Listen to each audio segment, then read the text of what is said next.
Itong mga sinasabi mo, ano, na maraming namatay, maraming I mean, of course, this is based on scholarly research. You're not just an anti-Marcos activist. Actually, no? napakadaling kumuha ng quote-unquote anti-Marcos data. So for example, madali lang makita kung ano ang GDP nung panahon ni Marcos sa Pilipinas. Madali lang din makita kung magkano ang inutang ni Marcos. These are all things you can Google. So kung millennial ka, don't stop on Facebook, go on Google. Hindi naman ganun kahirap, di ba? Isang click lang yun eh. Maraming namatay ng martial law, sasabihin ng host na maraming namatay nung panahon ng martial law.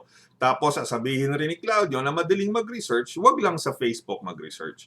Okay, nandito ako sa Amerika. Saan ang direct source na mismong martial law ang nagpapapatay ng libo-libong mga Filipino?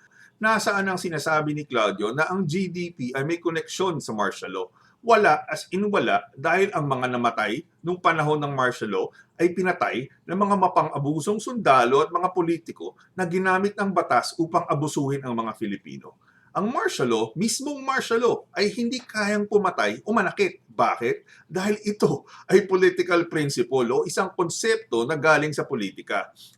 Anthropomorphism, ibig sabihin ng isang bagay at hindi tao ang gumagawa ng aksyon. Paano papatay ang martial law? Konseptong political ito. Mali kung sasabihin na ang martial law ang pumatay o nanakit sa mga tao. Dahil ang mga nanakit at pumatay ng martial law ay ang mga mapang-abusong sundalo at mga politiko na ginamit ang batas upang abusuhin ang mga Filipino. Dagdag pa natin yung GDP at utang ni Marcos na sinasabi ni Claudio na saliksikin daw.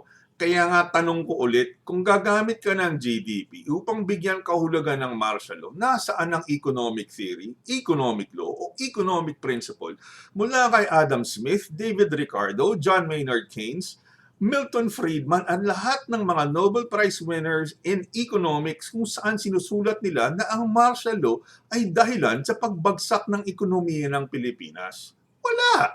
Claudio, direct challenge ko.